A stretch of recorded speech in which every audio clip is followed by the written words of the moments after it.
Greetings and salutations. You're listening to the Into the North podcast, where we take a look at the competitive side of the Commander format, also known as CDH. I am your host, Reed, aka Sick Robot, and today I'm joined by my co-host, Morgan, aka Cleanface. How's it going, everyone? And in this episode, we're going to be taking a long-awaited revisit to a classic topic that we covered 3 years ago that probably, needed a bit of a touch-up. We're going to be talking about Stax. Stax in 2023. At least the first month of 2023. Yeah, because I feel like a lot has changed between when we made our original Stax episode and now, not limited to the printing of Thassa's Oracle, the banning of Flash, printing of Dockside, printing of Breach, etc., etc., etc. Whole bunch of new stuff. So I think it's going to be a good one. But before we get into that, just want to talk about some stuff that we've been doing recently. I feel like, I don't know, at least for me, I feel like this has been a through line for like every piece of content that I've made for like probably the past like 2 months or something. I think this is still an ongoing period of me playing like the least CDH that I'd have in like literal years. I've been getting more into it. Like the having the Sunday meetups definitely helps. It's a little unfortunate that they're on stream day, but yeah, still just spending like my entire Sunday playing CDH is good for me. I'm really enjoying actually getting out and playing games face to face. Yeah, 100%. Yeah. Yeah, so we've both been horrendously addicted to Vintage Cube as well recently, which is sort of what's been partially eating up that time. Yeah, I've just been drafting a lot of Tinker. Like an unreasonable amount of Tinker. I think Reed sees like one card from the artifact deck and just goes, "It's open," and then just forces it to be opened by. But then I find the Tinker. It's like I get like a 7th pick Tinker in like pack 3 or whatever. It's like, yeah, of course, it'll keep together. I had four drafts in a row that I was offered Tinker and Balance in. four in a row. I don't know how you play me. I mean, I don't know. You need to come on. You need to draft better. Got to get more trophies, man. What are you doing? yeah, I guess. I think probably yeah. I set my personal challenge of could I reach 20 trophies. So that's we hit it yesterday, and then I did one more draft for like. I was like, we hit it. I'm happy to stop, and then I was hanging out with people. I was like, I'm gonna fire up a cube draft, and then I went 1-2, and now it ends on a sour note. You know, like just only feel bad. But it's fun. I'm glad it's not on all the time. Like I miss it when it's gone. But yeah. Certainly, I'm done. I would not want it to be around for another 2 weeks.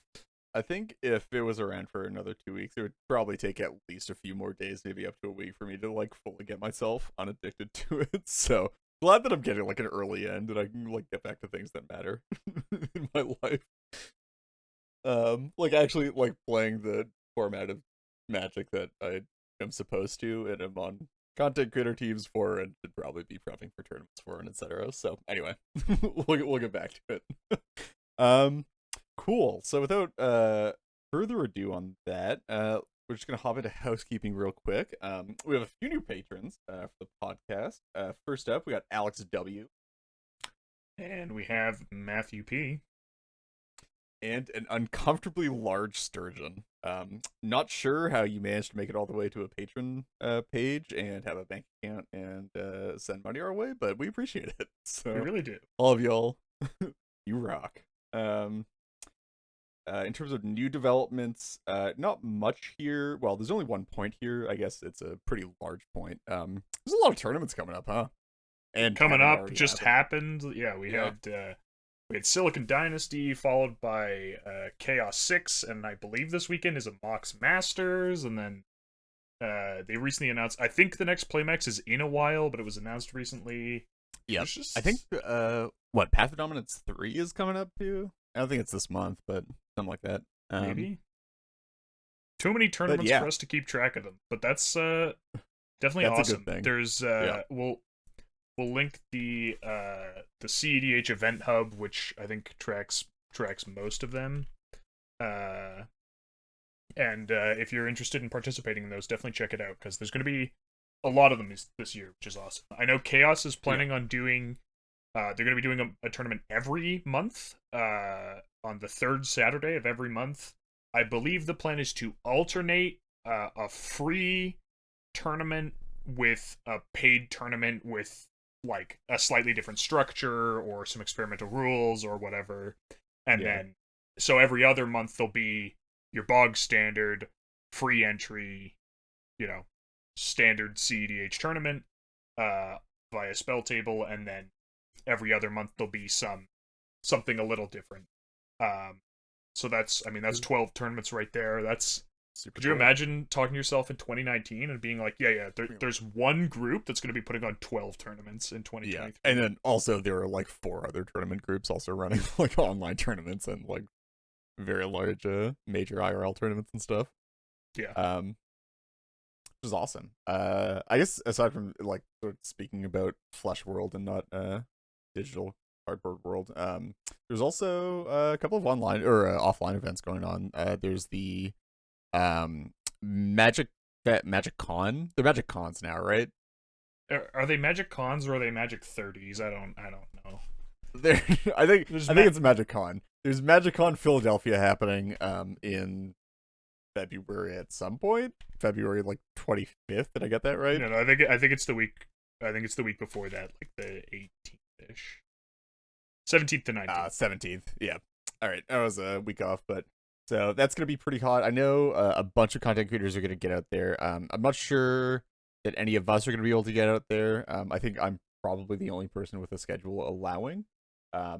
And I'm not quite sure that I can make it work. Just unfortunately pretty busy right now, and I'd rather save travel time, travel funds, travel mental energy, etc. for larger tournaments. But I would more than encourage anybody that's sort of looking at it and maybe is in the area or could make the drive down with a few friends to certainly go, because I know there are going to be a bunch of great content creators there. I know Ian's going. I think Cal is going. I think Nathan Hermit Druid is going. I don't know. I think at least some of Playing with Power are going, if I remember correctly. Oh yeah, I think there might be. Oh yeah, I think maybe some of the Sad Nose guys are going as well. Could be wrong. Anyway, there are going to be a lot of people there. If you're into CDH at all, EDH in general, I think you should definitely head out. Or just like Magic. I think I have never been to a Magic Con, but I'm sure they have even more of like artist booths and vendor booths and stuff there than you would normally find at a MF GP. How many names for large Magic events have we cycled through at this point? Anyway, we also have Punt City 2 coming up as well in March. That's a month and a bit away at this point, which tickets have already sold out for. But you can always try getting onto their wait list, see if you can get in through there. Do we have dates for other Eminence events this year? I believe so. There's at least one. There's one in Atlanta, July 29th, 30th. Right. I don't think they've announced like their late summer / fall events yet. Right. But definitely keep an eye out. It's also, I think it's worth noting, and just how awesome it is. I mean, it sucks that we didn't get tickets, but Punt City sold out the day it went up. Like 120 person event. Yeah. Sold out the day it was, like, tickets went on sale. Like, that's absolutely wild. Yeah. Absolutely nutty. They even upped the entrant max to 160 from 128. And that immediately got filled as well, just for people on the wait list. And then there are still people on the wait list waiting, which is just like awesome. Great to see. I think it's a hearty endorsement of at least East Coast events, if not just IRL CDH tournament events in general. I think Silicon Dynasty did very well as well, from what I know. So great to see all that happening. Now all we need is an event in Toronto. I'll take Montreal too. I mean, I'd even take like somewhere just within Kitchener. Like, I'd be willing to drive a decent distance, like 4 or 5 hours, 6. Yeah. I could do that. It's like just not 10, the 11 10 is hour. A lot. Yeah. Yeah. Like hey, if I could Niagara travel, Falls. if I could travel and like still do something the day I travel. That'd be cool. Yeah. Not like leave Yeah. in the morning, arrive in the evening. Exactly. But, yeah, but if anybody's listening, Monarch, Eminence, honestly anybody else, if anybody else is just like in the Niagara Falls area, Detroit, maybe Windsor, something like that area, through events. I know Detroit has a pretty large CDH scene, right? I mean, Timmy's been cultivating Michigan events for years now. yeah, there's a pretty solid crew over there. So maybe there's something in the future over in Michigan. I remember someone from around there suggesting that we meet halfway, and I think they said Windsor, and it was like, it's like, yes, yeah, that's you drive 30 minutes, I drive 3.5 hours, like through something like that, yeah, halfway. Like, but yes, it's all about, we're all all about collaboration and compromise here. Cool. So that's the new developments. Again, just keep your eye out for tournaments. Now is like the best time to get into CDH if you want to be get into like tournament CDH or just like large events or getting to know people. So definitely check it out. But I think we're about good to get into our main topic here, which is Stax in current year, but literally like Stax in 2023, because yeah, again, it's been a while since the last time that we sort of touched on Stax holistically, and it's changed a lot. The game plans have changed a lot. The cards that you're looking to hit out, the strategies that you're looking to hit out. Surprisingly, the win cons actually haven't really changed that much, but I guess we'll get into that in a bit. I mean, with a couple exceptions, because yeah. When we did our last video, it was 2019, and there were a couple win cons that exist now that did not exist then. But, yeah, just a few. So I think we were gonna start with just sort of breaking down the types of stacks that currently exist. We sort of went back and forth on this a bit, and just sort of came it down to there being like really like two fully defined categories of stacks right now. You could probably come up with your own personal lists of like probably like 3-4, maybe more. I doubt it though. Like categories of stacks. Sorry, this is categories of Stax deck, not categories of Stax decks. Sorry, not Stax pieces. Stax decks. And like strategies in general. So the two that we came up with were Stax as a primary game plan. So this is stuff like hard stacks. You might hear this called win conless stacks. Decks like this are just looking to sort of like your main game plan is to play stacks early, play stacks in the mid game, probably play stacks in the late game, and then just sort of get your opponents dead through whatever means necessary, usually involving a whole lot of combat damage. So it's not uncommon to see the commanders for these strategies being combat steroids in the command zone, or being at least large bodies in the command zone with some ability to immediately shut stuff off. So examples being stuff like Jetmir, Yasharn, Timna Kamal, probably like some Kenrith decks probably fall into this category as well. Yeah, for sure. And then next, if you want to handle, the other kind of stacks is a deck that's looking to play stacks as sort of incidental roadblocks to just slow everyone while they develop their own proactive plan. We didn't have a great term for this, like maybe disruptive stacks or parasitic stacks. I know parasitic is a word that obviously has very negative connotations, but that's not how we mean them.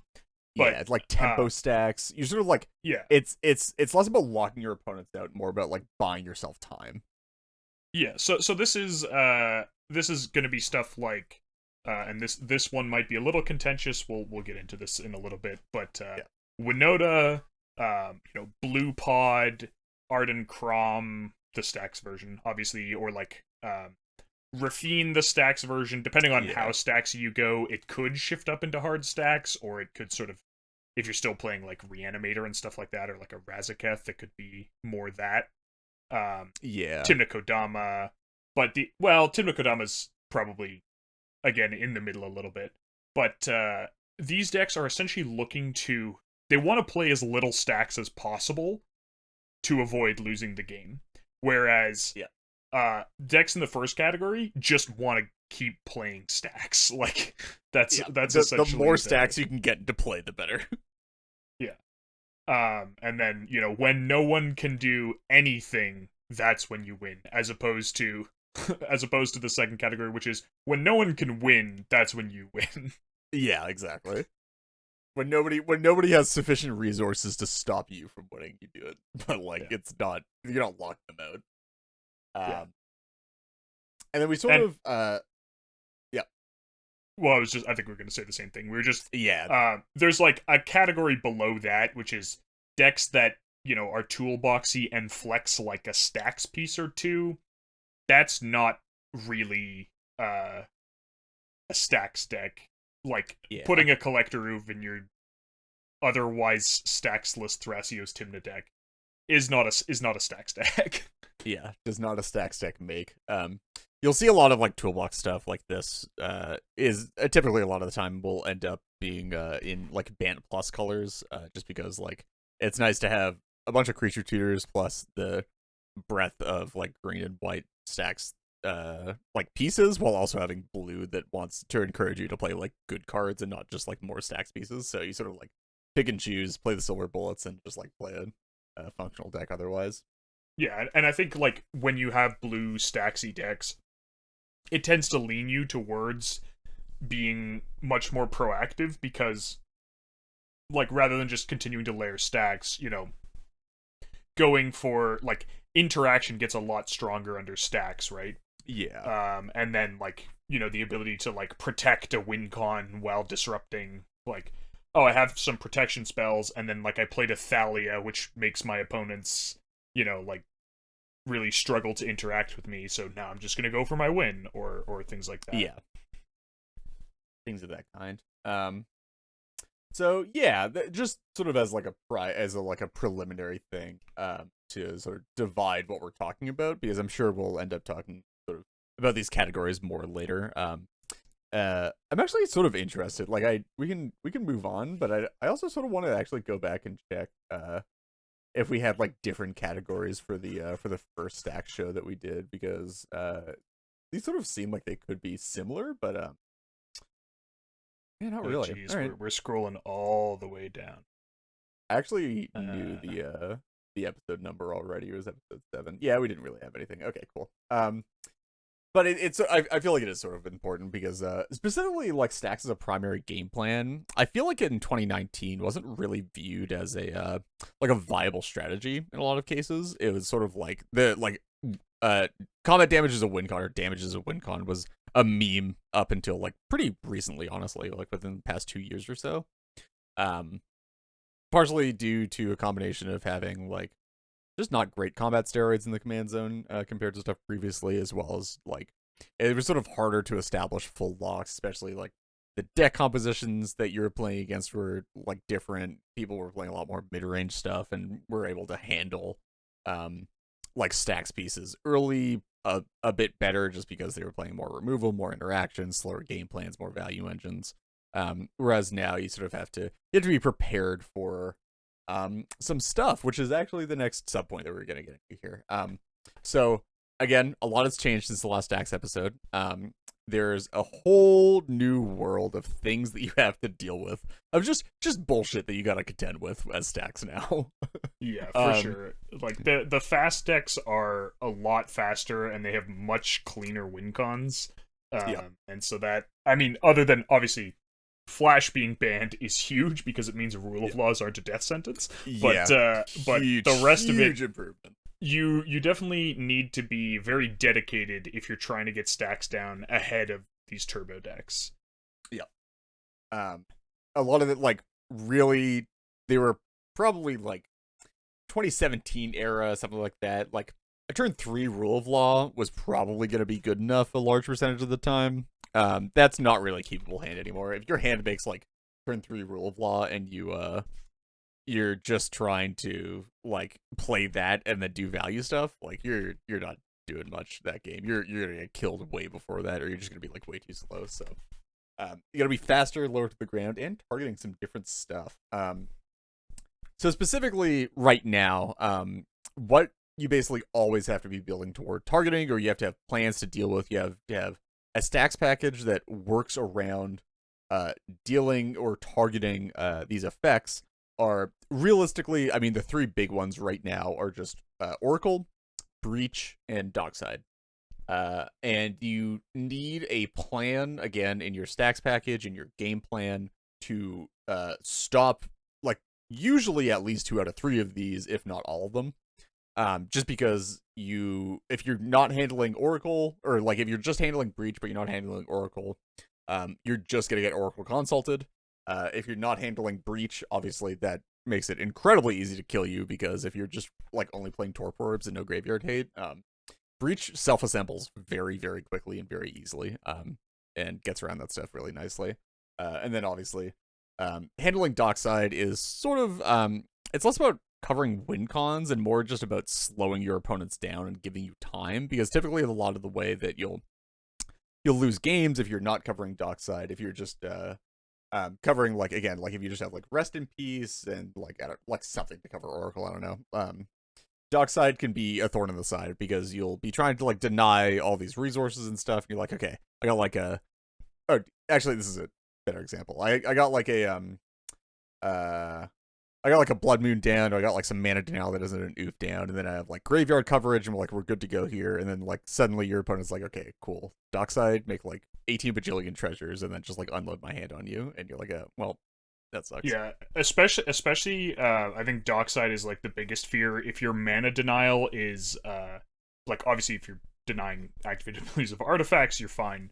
But definitely one of the things I've experienced on both ends and as a third player in the party is someone has, like, you know, they've got a Thalia, they've got a Thorn, even a Trinisphere, and then someone goes like, Dockside, make 12 mana, I don't care. And you're like, well, yeah, you know, that's it's a bit of a problem that, you know, it can, even if in and of itself it doesn't actually beat your stacks, it can get around your mana denial that makes it hard to deal with the other kinds of stacks that you have. Yeah, exactly. So that this next category is sort of the stuff that you need to be prepared for coming after you. Yeah. And so the first one on this list, and I'm sorry, Ian, is Winota. Winota is such a clock and such a beating and very popular. And is very Stax resilient into a lot of the Stax effects that handle what we were just talking about. There are very few Stax effects that both deal with the above 3 that we just talked about and effectively handle Winota. Yeah. Like, it's very, very easy to, like, you're playing out, you know, you play like a Deafening Silence, and then the Winota player plays like a Mana Rock and a creature, and then, you know, you play your Thalia, and they go, cool, Winota, get a trigger, like, and then, you know, on turn, like, 5, they're getting 6 triggers, they have 30 power in play, and you've played, I don't know, 3 Stax pieces, like a Timna, and... Or like a, and you're, like, kind of working towards winning, but also, you know, now they have, like, they have a real rule of law, not just a Deafening Silence, and then they, you know, found an Aven Mind Sensor or whatever. And it's just, like, it's such a beating, and if you don't have a plan to deal with it, which, like, killing Winota is a plan, as long as you can do it consistently, but if you don't have a plan to deal with it, and you don't have a way of racing it that it struggles to interact with, you're just gonna get run over. Yeah, 100%. Like, I think the Yasharn matchup is like yeah, an actual unreal nightmare. Favored. Yeah, I think that's like actually potentially like one of the most unwinnable matchups in the format, of just like Winota in the pod and you're playing Yasharn, and it's just like, okay, well, I guess I'm hard mulliganing to my 1 mana removal, and then hoping that the game like doesn't go so long they're just like, okay, make land drops, recast Winota. Yeah, I think actually the perfect illustration of this was at I think it was Marchesa 2022. Ian was playing Winota and Charles was playing, I think at the time it was Heliod, God of the Sun, but some mono white Stax deck, and he like completely stacks. He had a super early Draneth that Ian couldn't remove, and like just completely stacks at the table and was slowly beating them to death one by one. And it was like Ian had gone without his commander for 6 or 7 turns, and uh and like Charles had been, making his 2/1s and just layering stacks piece after stacks piece after stacks piece. And I was commentating, sitting there in the booth going, so Charles is gonna win this game, but if that Draneth goes away, like he's gonna die in it's gonna be 2 turns. Like there's gonna be so many triggers, he's gonna dump half the creatures in his deck onto the board. And like like if this Draneth goes away, even though he's at a stranglehold on the game for like 5 turns, he could just die in 2. Yeah, he's the little Dutch boy with his finger in the dike, and just like, okay, well, hope this one sticks. Yeah. Yeah, and then like a lot of the time you'll see in those games, even like you don't even, as the Stax player, you don't even have time to go after the other 2 players a lot of the time with combat damage to like delay until hitting Winota, because a lot of the time they'll also just be drawing stuff off the top, like, okay, I'll cast this Rick, alright, draw, I'll play this Blade Historian, okay, draw, I'll play this like human flying Stax piece, like this Vryn Wingmare or whatever, or like just that kind of, or like whatever it is, yeah, Glow Rider. And it's just like, okay, well, like, I'm also playing combat game, and you're doing all the stacks for me, so you're gonna have to, like, kill me before... Even if I can't cast my Winota, you're gonna have to kill me before I just, like, draw out of this naturally. But yeah, yeah. I mean, I guess I was just gonna say, like, the next threat, but if you have more to say on Winota, then...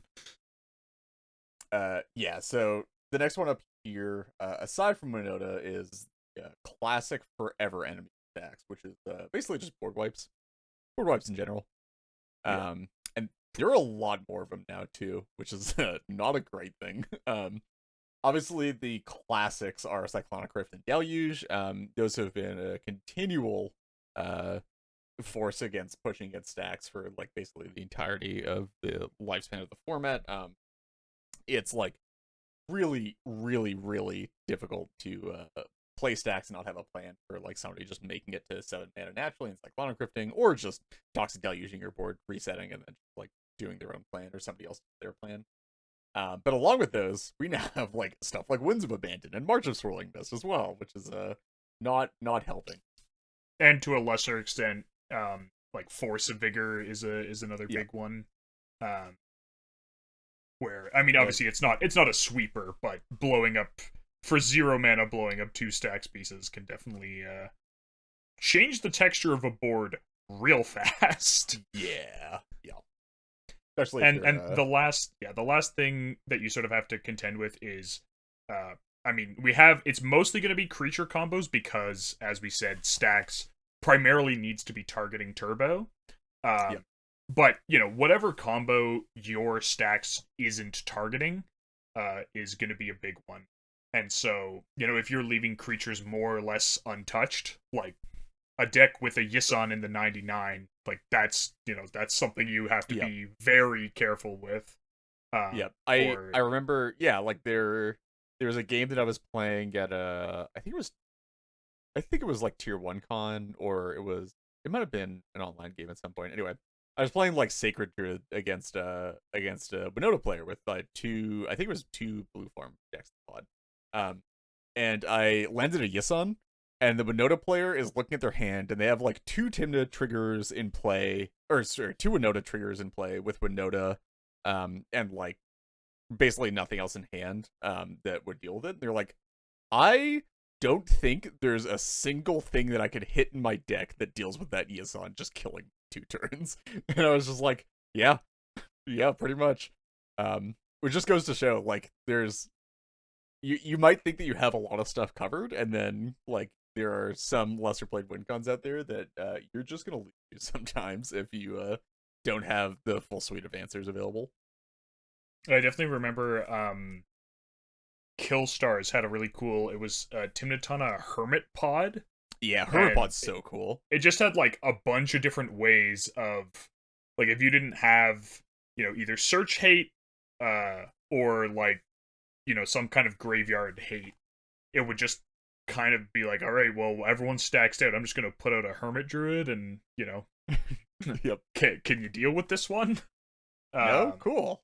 or just pod kill you out of nowhere. And those could both. I mean, pod is at the very least you have the advantage of a very common tactic in stacks is to shut off artifact activations. But Yep. if you're not doing that, which a lot of lower color non-green stacks decks just can't afford to do because they need to go fast, it could definitely be a big problem for you.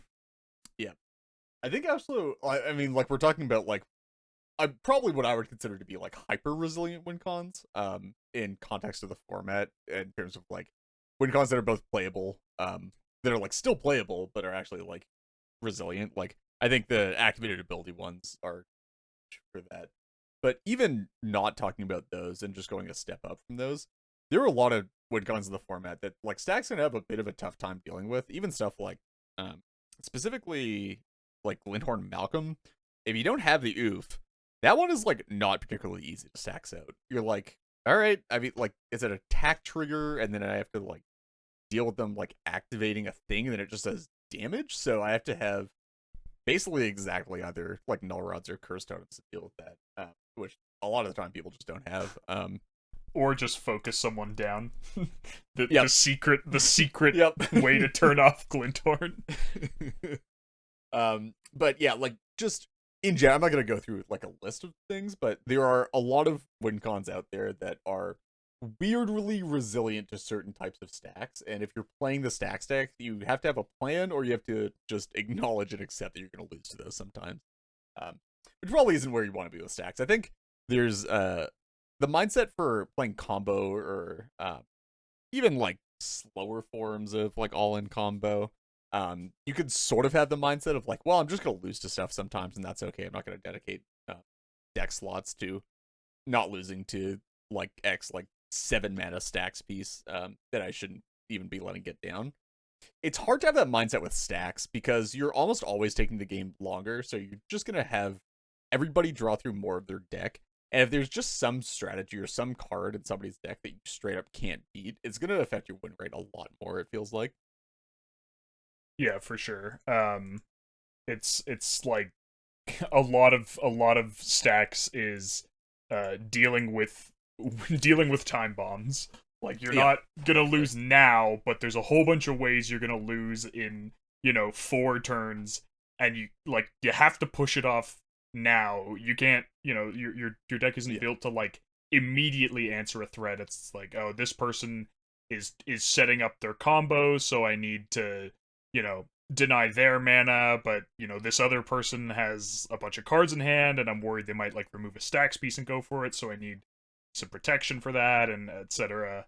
And I think that's like one of the reasons that stacks is actually very, very difficult to play well, is that you have to make all these decisions typically like well ahead of time, and like anticipate where these threats, from which direction the primary threats are going to be coming, and deal with them on very incomplete information. Yeah. It's also not just hard to play, but also hard to improve at, right? Because it's like the reason why you're gonna lose with stacks a lot of the time is because you made a mistake like 5 turns ago or 4 turns ago. And it can be really difficult in a lot of games, even looking through it after the game, to like isolate where that misplay was in your play patterns, or like what misstep in like evaluation, or what you thought you needed to tutor, or which thing you thought you needed to play first, or who you needed to target down.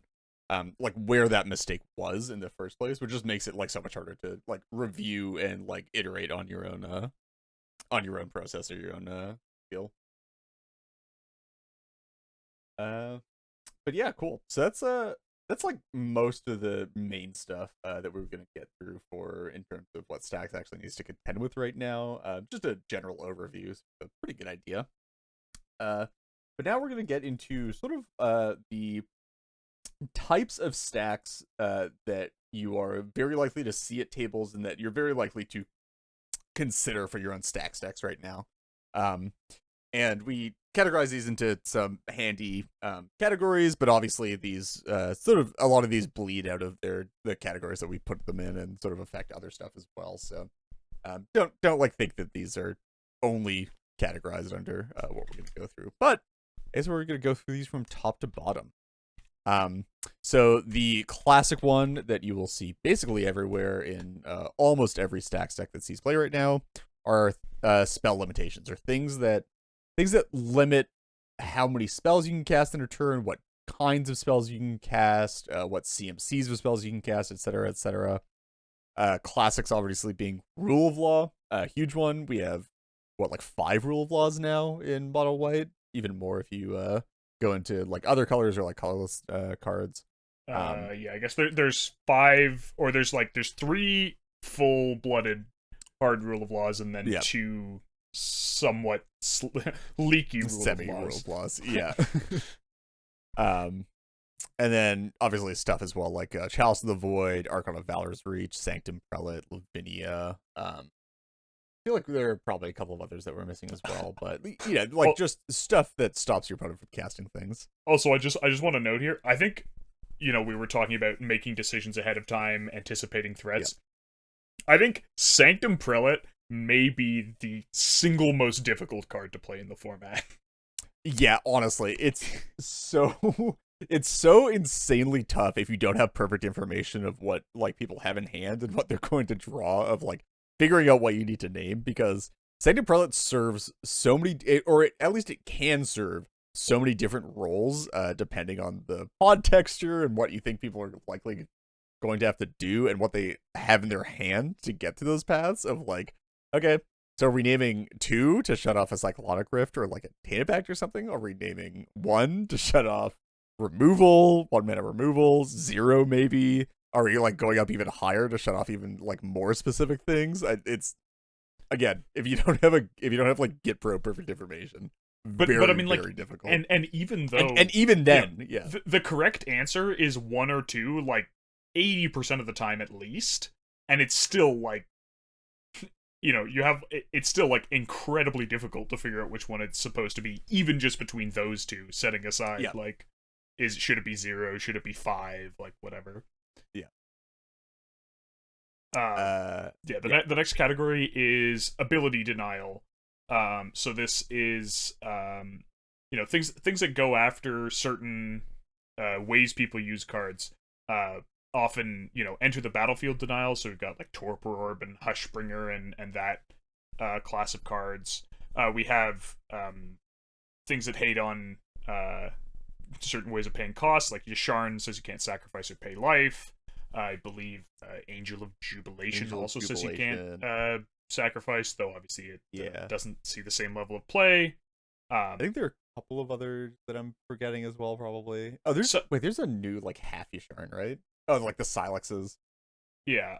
There's also like in these categories are things like Stony Silence, Nullrod, Curse Totem. These are primarily played as mana denial, which we have classed differently, but they do also stop, like, sometimes when you play something like particularly I would say Lavinia is generally not played to deny mana. It's played to deny like Thrasios activations or Yisan or things like that. But you'll even see this with like rods and stuff like Wishclaw Talisman as well. Yeah, but I would say like the reason you would put a Null Rod in your deck is to deny your opponent's mana, whereas the reason you would put a Lavinia in your deck is to deny your creature combo or like creature activated ability centric deck opponents their ability to do whatever it is they're trying to do, whether that's activating Thrasios. Like, it does hit their mana, but it's generally you don't want to be playing 4 mana denial. Yeah, exactly. And then I guess humility, bit of a weird one. It kind of does a lot of things all at once. Yeah, it is incredibly difficult to play. Like, the alt version of this is Dress Down, which isn't really a Stax piece. So it's sort of whatever. Yeah, this is like another problem with Stax that comes up a lot is you need to, like, often you are going to get in your own way at least a little bit. Like, even decks that are built with the expectation of playing with a rule of law will often find it inconvenient that there's a rule of law in play. Decks with Null Rods and Collector Roofs still play Mana Crypt and Soul Ring. And like humility, so when you're picking your win cons and your Stax package, you need some ability to win, and you can interfere with yourself a bit and have a bit of anti-synergy, but not too much. And I think humility is almost always too much, is essentially the issue. Yep. I think there are like 2 humility decks, and one of them isn't really a humility deck a lot of the time, and one of them is like not great. So you have like exactly Shorikai and then Timna Debesh. So aside from ability denial, we also have a class that we've called card denial. So this includes a lot of sort of like a lot of different classes of effect, but like the primary 2 would be library searching denial and card draw denial. So classic 2 being opposition agent and notion thief, although you can also get a bit further down the list for both of these, even Mind Sensor, Ashiok Stranglehold, Spirit of the Labyrinth, Narset, Part of Veils. There are actually like a very decent number of effects for both of these at this point. Leanin Arbiter as well, which is I think I've seen Charles playing that one recently. Actually, I think Charles might just be on that one like continuously. It's a fun one. It also, if you are playing in an environment where you can definitely get people with that one, because that is a weird one to like. That ability does not do what you think it does, unless you've played with it like a bunch in like Modern or something.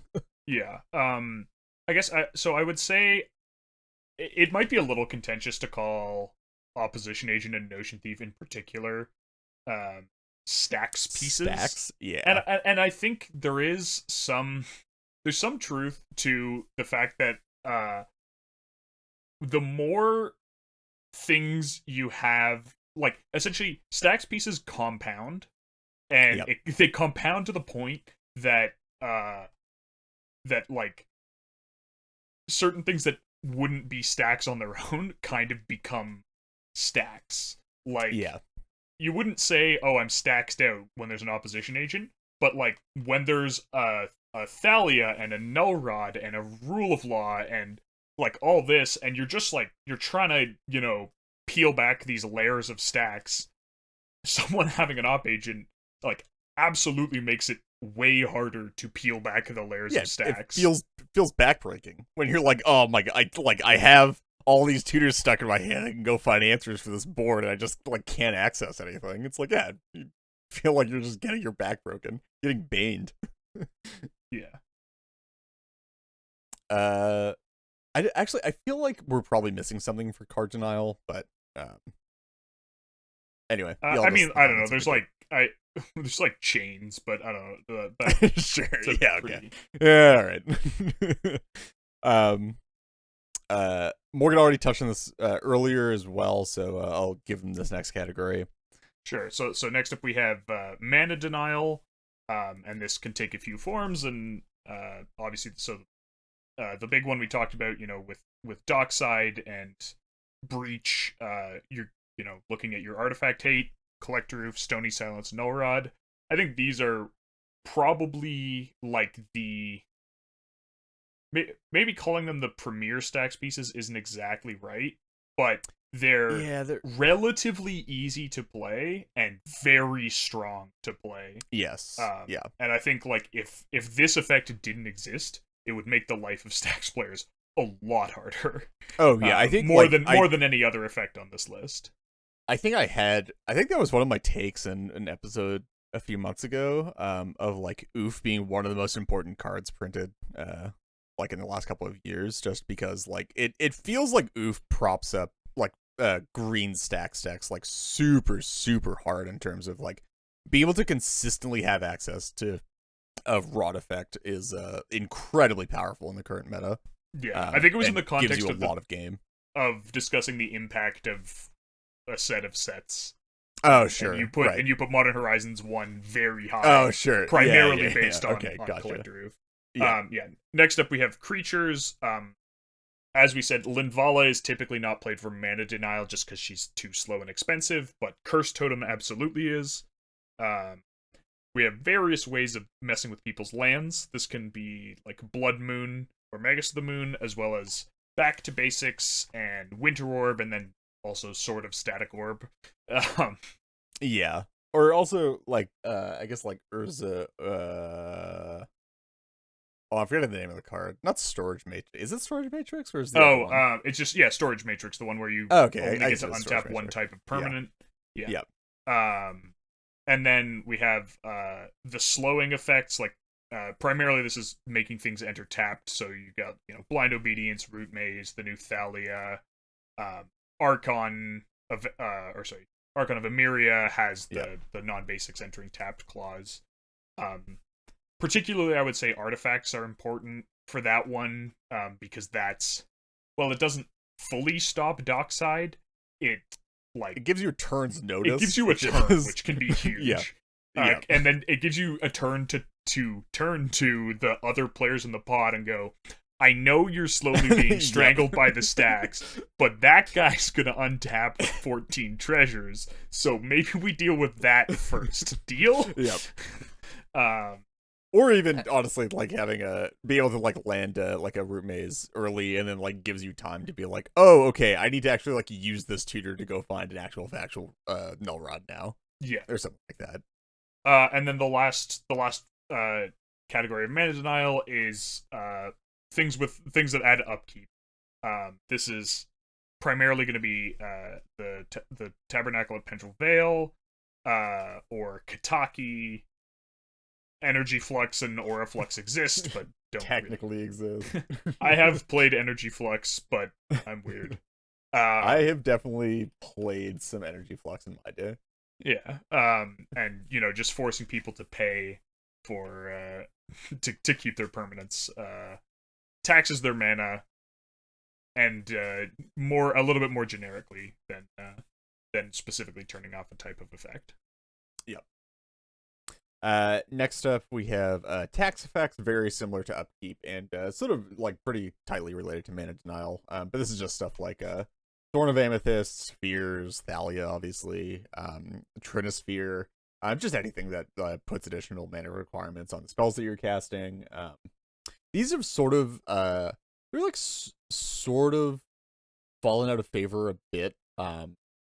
Since how much they've historically been played. Obviously, Thalia is still an amazing Stax piece in a lot of cases, but I think a lot of Stax players, relatively recently, talking within the last couple of years here, have sort of found that they've had like some problematic play patterns around tax effects, in terms of like, if you don't have a rule of law in play, but you have a tax effect in play, it's likely that the people who would otherwise be holding up interaction are going to instead prioritize their own development and just sort of like have a tendency to tap out while having counter magic in hand, just because they have to pay all this extra mana for the things that they're doing.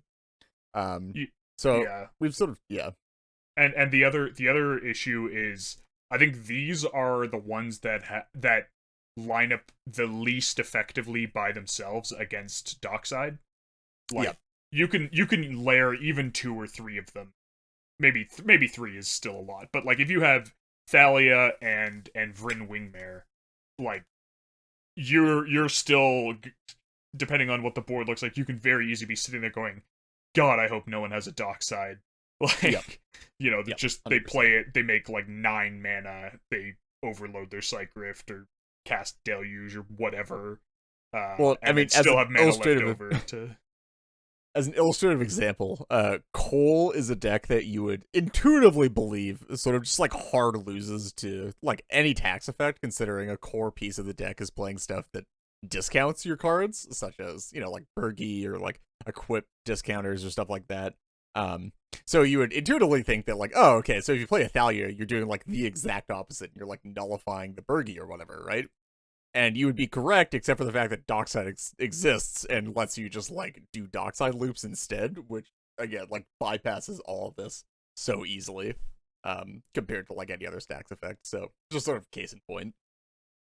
Yeah, and I think the last category to touch on is what we've labeled zone denial, which is basically just anything that stops people from accessing different parts of the game. So the graveyard with stuff like Rest in Peace, Grafdigger's Cage, Doughty Voidwalker, and there's a couple other of those effects that see some amount of play. Yeah, Weathered Runestone. Yeah. I think people have historically tried a bit of Nether Void. I wouldn't be surprised if people were still playing a bit of that, but that kind of thing. Yeah. And then there's stopping access to the library, and by this we don't mean searching. We mean like either casting or pulling permanents out. So this is again Grafdigger's Cage and Weathered Runestone, as well as Drannith Magistrate, which hits all the zones. Just all the above. Just no, including the command zone, which yep. You know, maybe it shouldn't, but hey, here we are. But hey, it does, and you can use it to deal with Winota. Yeah. So just, you know, making sure that your opponents, like a lot of the things we're talking about rely on, you know, rely on casting or accessing cards from different zones. Obviously, Breach casts from the graveyard. Lots of these creature combo decks are playing to board Tutors, Green Suns, Finale, yep. Neoform, Eldritch. Shutting all of those off can definitely buy you a lot of time, particularly against those things that the rest of your stacks doesn't necessarily hit super well. Yeah, exactly. Also, that is, I think, like the single best stacks piece to play against Winota. Yep. The number of times that we've played specifically against Pongo on stream, but just at Winota in general, where one of us will be playing a cage deck, like, you know, Orvar, Fiorian, etc., and have like a turn 1 cage, and then Winota does like basically nothing for the entirety of the game because they have to like find it out to this that like really is like not super common to draw in that deck, and it comes down so early that you can just sort of like fit it in whenever you have an extra mana on one of your turns. Just hyper powerful. I mean, wait, what do you mean Winota does nothing? You get to look at the bottom 6 cards of your library. Hey, that is true. Actually, I do think, I mean, I've had this opinion for a bit, but I think probably the next development in Stax, I wouldn't be surprised to see if it's the Grafdigger's Cage Stax deck.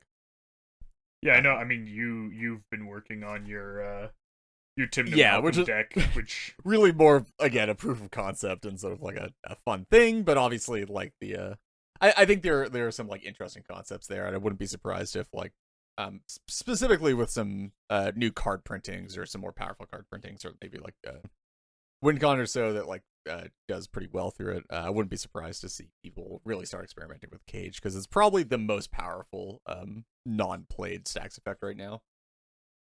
That, yeah, like, I certainly think it's underplayed, and like even certain, yeah, I see a lot of decks that feel like they could afford to play it like almost for free, and they just kind of don't, and it seems so strong against, like, if you're a Staxy deck or a slower deck, it's really good against like the things that threaten those slower decks, like the creature combo decks. And if you're a faster deck, it can just like delay other fast decks a turn or two because they can't breach through it. And it doesn't interfere with your mana at all. It doesn't interfere with your primary game plan. If you would be playing it, like, you can still draw your cards, you can still cast spells, you still have all your mana, and it's just like super easy to play. And it costs a single colorless to cast. Like, that's so very easy to fit into a turn somewhere. Yeah. And also, I mean, being able to get it with stuff like Urza Saga and Brigand Mage is nice, but really just like having access to it at all. Yeah, especially with Urza Saga. I've definitely got a bunch of people yep. who was like, oh, what are you getting? Getting Mana Vault, getting Soul Ring, or like, you know, something spicier like a Top, or like an Aether Spell Bomb. Or something? It's like, surprise, there's a Grafdigger's Cage in play. Cool. So that's those are sort of the categories of stacks that we labeled a bit just for help and maybe internal categorization if you want to think about stuff point. But again, like as we sort of mentioned, some of these bleed over, and they can certainly splash into other areas, as always. Um, and so the last main topic that we're going to talk about in the context of Stax here is how Stax decks win right now. More specifically, what win cons they're playing. Because if you ask me how Stax decks win, my answer might be that they don't really right now. But I don't know. Here we'll see. What's the last time? Like, what's the best a Stax deck has done in tournament recently? I mean, Like it really depends on what you count. If we're talking about like a dedicated Stax deck,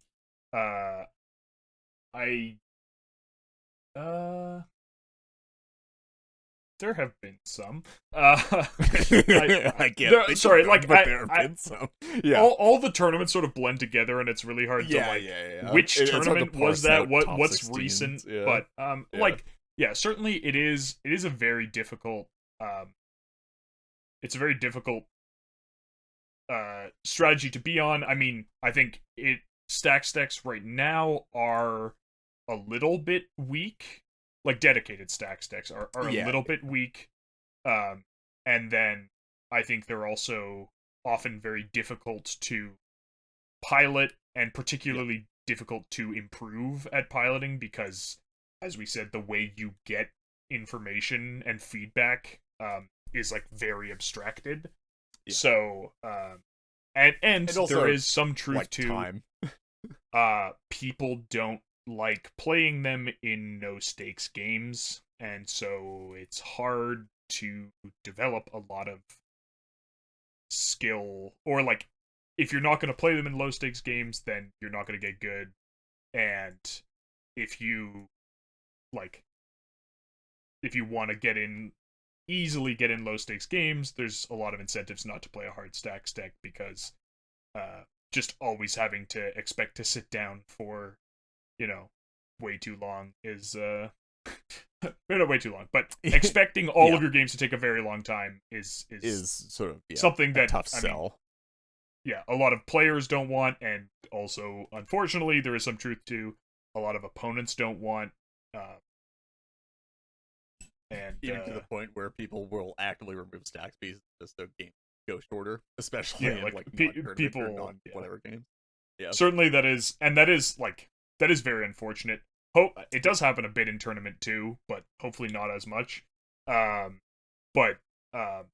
Just like, I'm gonna remove a Stax piece, even though it may be a bit unwise, but like you might, if your options are sit here for another half hour, or flip a slightly unbalanced coin against you, like some people will pick the coin.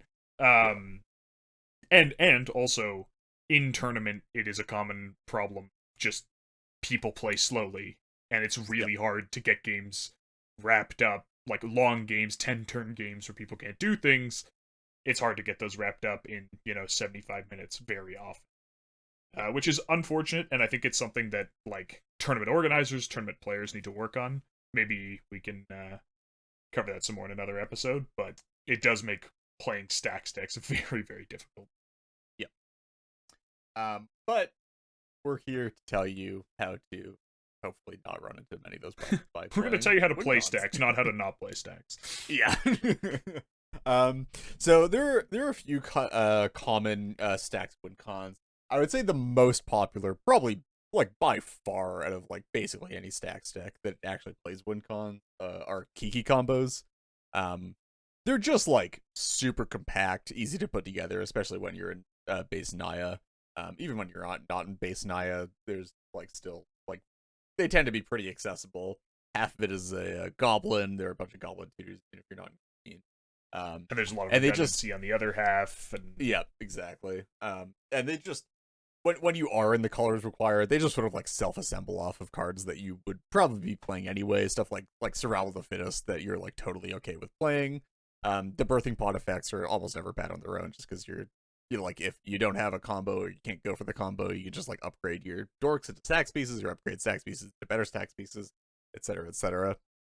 So there's a good reason why you see like just a huge percentage of Stax decks playing Kiki combos as their core win cons. Yeah. Next up we have locks, and these are can be a little bit sketchy, but this is typically ideally you do these with Dranith Magistrate, and that's Uba Mask, Knowledge Pool, or Possibility Storm, which I guess is also a Stax piece that we didn't exactly cover, but Yeah. it's hard to classify. Almost, yeah. Um, I guess like just a chaos thing, but yeah. like there are not a lot of chaos effects that C play in CDH. Yeah. These locks can also be done either slightly more fragile way, or in a more symmetrical way with rule of laws in the case of knowledge pool and possibility storm, as well as Lavinia plus knowledge pool, which is an uncomfortably soft lock, and also one fragile. that isn't. I guess Lavinia Possibility Storm doesn't struggle to actually win the game the way that Knowledge Pool does, because you don't have to put your own win cons in the same kind of jeopardy. Exactly. But yeah, that's a common thing to assemble, because typically these lock pieces are it's a 2-card lock with a Stax piece that's already good on its own. So which is the big reason. Yeah, you're playing 5 rule of laws, and your commander, wins the game in a board stall. Like, this is, the game plan of Kenrith Stax. It's like, sure, throw in a possibility storm. If I can get Dranith, great. If I can't, no one being able to cast spells from hand probably means I win if I'm playing Kenrith. Next up, we have Reanimator. Vast majority of the time is going to be Razaketh.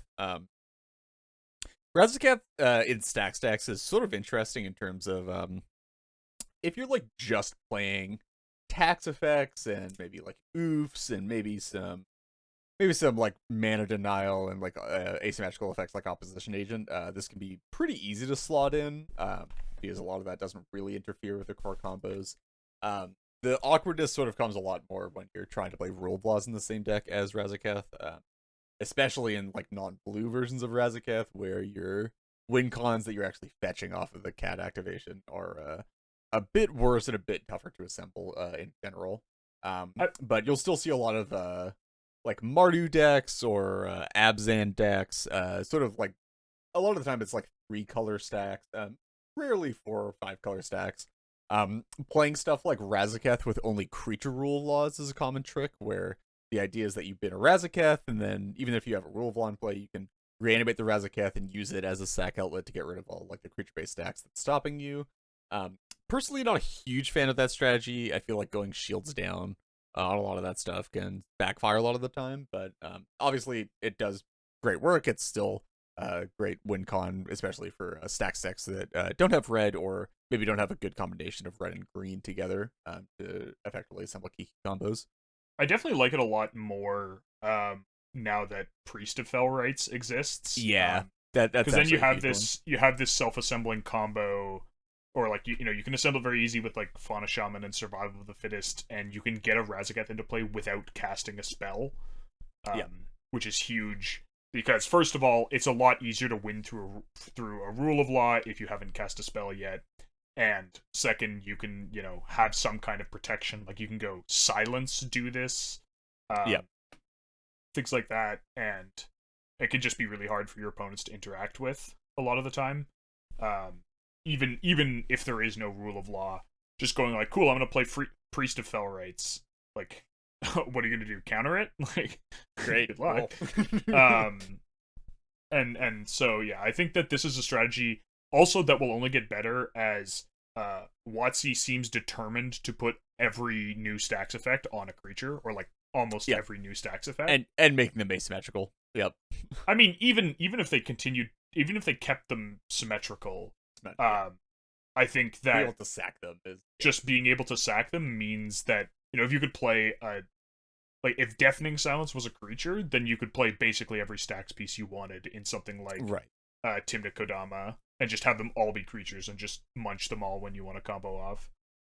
Yeah. I guess you wouldn't have the redundancy for Collector Roof, but there's, as we said, there's 5 white rule of laws, 4 of them are creatures, or I guess 3 of them are creatures because deafening silence and literal rule of law aren't creatures. Yeah. But you still have 3 of them, and then Oof, Thalia, creature tutors for the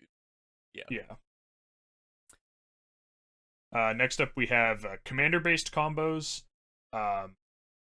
This obviously it's going to vary from deck to deck, but if you have, Godo isn't a Stax deck, but it has certainly played some Stax in the past with the plan of, hey, if there's a possibility storm, I just play my commander and win, or like Blood Moon obviously doesn't really impact it.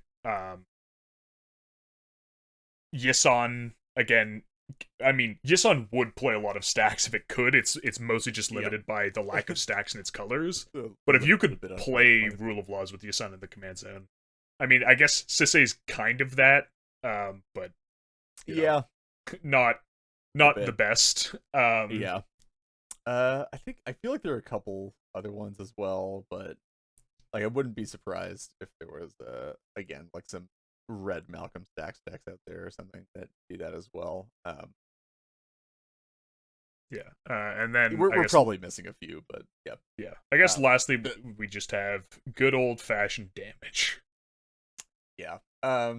This is definitely, as we get better combat steroids printed, especially going into the command zone, this is becoming a larger and larger consideration. Obviously, we were talking about Winota, but even stuff like Jetmir is absolutely massive.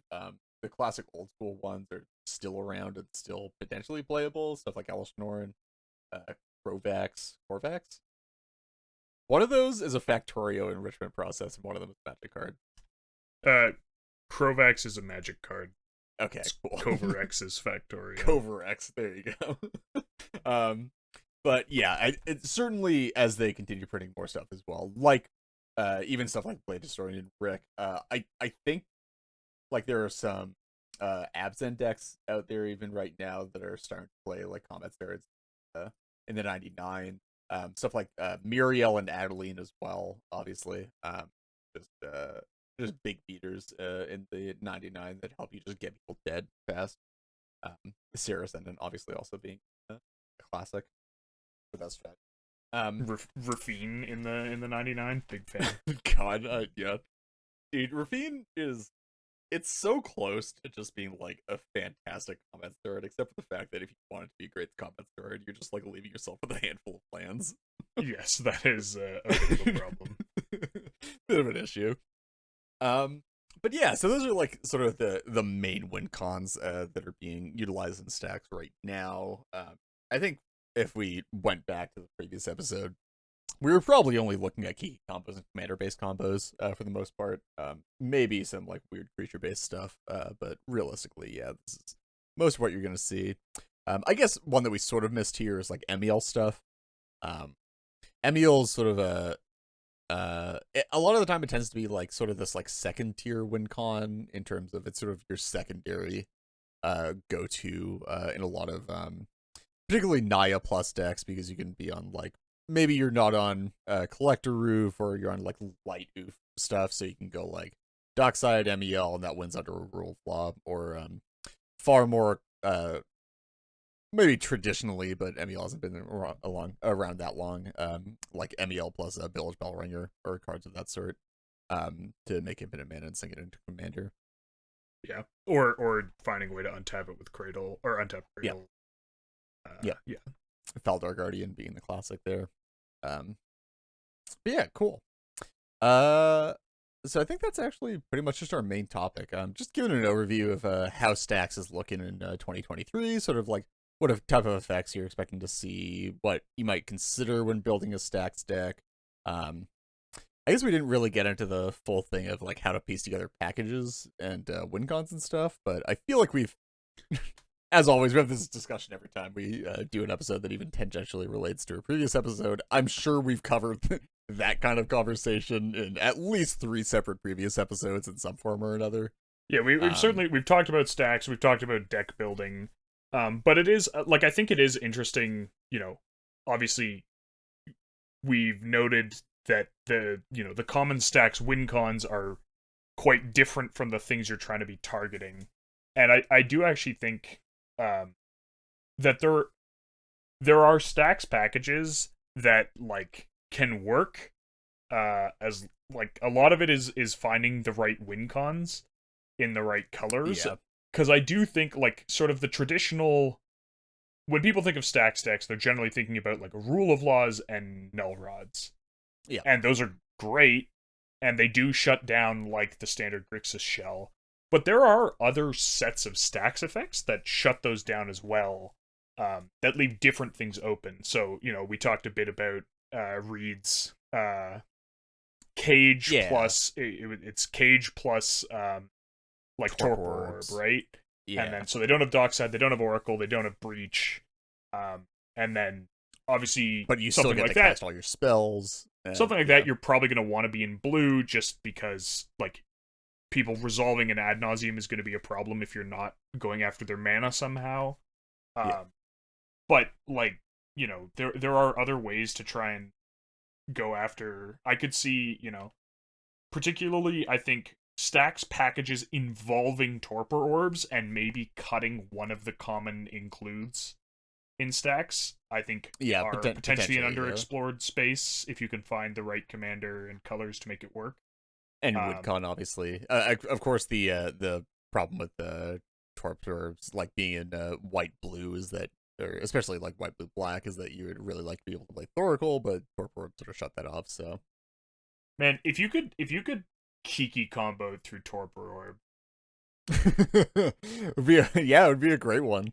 But I'm sure isn't there like does champion work through Torpor? Anyway, I'm not gonna get too deep into the weeds on this one, but um I guess yeah, wait, is that what it's called? The combat celebrant works through torpor.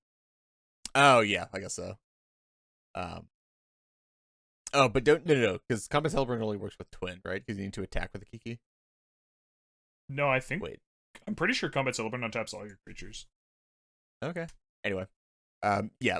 Realistically, a lot of this stuff is either waiting for somebody to come up with a good win con or waiting for a good win con to be printed. Um, Unfortunately, a lot of the time, again, like I think this is sort of like a recurring theme, is like Stax is sort of just like limited by the win cons that you can play, and what Stax sort of fits around those win cons rather than the other way around, because you do need to be able to win the game.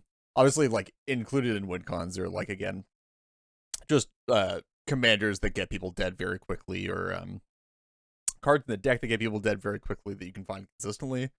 But it's hard to construct an entire stacks package without even consulting what win cons you're gonna have, then try to fit a win con into it right now, just because we're a bit limited in terms of like the scope of win cons that can win through certain kinds of stacks. Yeah, this is definitely, and this is also a topic we won't get deep into. Why I think, like, out of all the discussions we have, like, why I think a Thoracle ban would be great, just Right. because I think that the biggest problem facing Stax decks right now is that going after Turbo decks mana isn't in, Yeah. Yeah. and I think Thoracle's a big part of that. Yeah. Thoracle just sort of like adding a completely separate axis that you have to attack to the decks is definitely a huge issue. And we saw basically the exact same thing happen with Flash plus Thoracle, where you can try to go after the graveyard or go after like creature mana, but you still have to contend with Thoracle just sort of winning on the spot, even through those effects. So it's sort of interesting to see a similar problem crop up a couple years later. Although maybe not crop up, maybe we're just continually stuck with the same issue, but cool. So that's our second Stacks episode, Stacks 2023 episode. And I think we're good to get into or rather get off of our main topic and get into some other stuff. We actually have a couple of listener questions in here. We are going to skip the gut check for this episode, as it's sort of hard to make a gut check with only two people if one of you has to come up with a gut check and sort of like hold it for the other person. But that being said, we do actually have in our patron channels, we have a gut check submission channel. So if you'd like to submit some for us to go through and answer, then feel free if you're a patron. If you're not a patron, you can become a patron very easily and go submit that if you have a burning gut check that you want to get us to answer. Yeah, exactly. You get us to answer on the podcast. But for now, we're just going to hop right into listener questions, which we do have two of. First off, from Two Hand Touch, we have a question of, in general, when people add Immersion Zone to decks, did it take the slot of a land or the slot of a spell? And I think we can probably expand this out to even more generally, like utility lands that aren't Immersion Zone, stuff like Boseiju, Old Boseiju, even like colorless, like draw lands or colorless lands that are sort of like part of combo packages, stuff like Treasure Vault and Kinnan. How would you count those cards? I think it really depends on the deck and how it functions with a colorless land in it. A lot of the time for me, and especially if it's like a tapped land, like how you function with a tapped land. I think a lot of the time in like lower color decks, especially monocolor decks, you can just sort of count it as a land as long as you're not playing too many of the colorless lands. But as soon as you start getting up to like 4 color, 3 color, 5 color, you really have to start considering like, okay, this might not actually be a part of my mana base. I have to like be able to produce all of the mana and colors required on its own, and then like we can sort of add this in and like maybe count it as like half a land slot or just a full spell slot. I mean, so my general view is that if you can't support it as a land slot, there are exceptions, but I would say you should lean towards just not running it. Maybe the exception is exactly Boseiju, because I think as a spell, it's very strong compared to most of these other effects, which are pretty weak as spells and sort of rely on being treated as a land to make up most of their potential value. Right. So my view is if you can't support it as a land, or you should generally be viewing it as a land if you're going to be playing it. And if you can't, because, for example, your color requirements are too high, there's probably an actual spell that does whatever it is you want better. And yeah, like any like draw engines for like the draw lands or like mana production or whatever. Yeah. So like I think people do have a tendency to stuff just like, you know, sometimes I see people complain about mana consistency, and then it's like, okay, well, what lands are you, what like colorless lands are you running? It's like, oh, well, you know, I've got Ancient Tomb. It's like, okay, sure, you know, and Urza's Saga and Emergent Zone and you know, like Boseiju and Otawara and a basic, and it's like, well, okay, we're up to, you know, 7 or 8 lands that tap for either colorless or only one color, you know, Cavern of Souls, like all of this stuff. Yeah.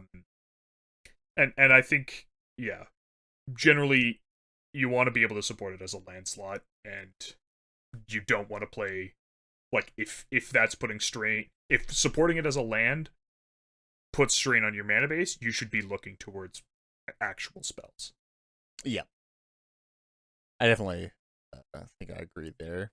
Although, again, there are exceptions. I think the big one would probably be Emergent Zone and Corvold, especially the Necromancy or the Necropotence versions of the deck.